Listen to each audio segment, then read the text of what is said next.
CONGO was actually one of those projects that it was like bigatures. I think before they were called bigatures.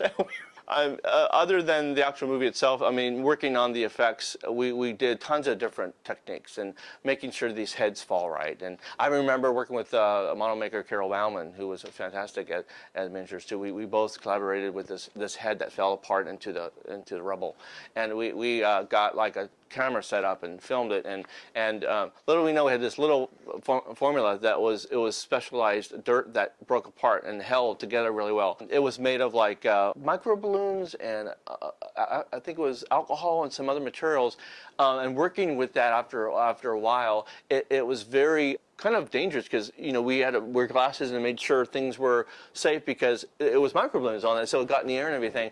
And after a while, you really wanted to make sure that you were just like going to be okay because this stuff was in the air, you know. But you kind of get involved and be creative, and next thing you know, it's I itch it.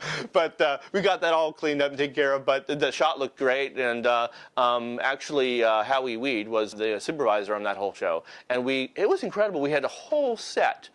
It looked like one huge shot of an eruption, an earthquake happening, and it was all built out of foam, and the set was, I'm not sure exactly the scale, and I know that the actual wood and the framing was underneath that with the rams moving it, because it literally was like a miniature set with eruption happening when we did it. So it was all built on top of that, and we take after take, and then we all put the whole thing together, because all the buildings that were done, boy, there's a lot of people working. It was all brick by brick, putting the buildings together with that material, and then we all shot it. It rumbled and everything, and then when that thing was happening, when all the buildings crumbled down, it really worked well because everything was built brick by brick, you know, and then they put together with material that when it crumbled down, it was very effective. When the whole thing was being shot, it was really impressive to see this thing going in action. You know, the whole thing started going like this and moving and falling apart. So that was actually one of those things where, you know, as a model maker, you're seeing not only just being shot or blown up, but this thing was moving and acting. It was really being effective.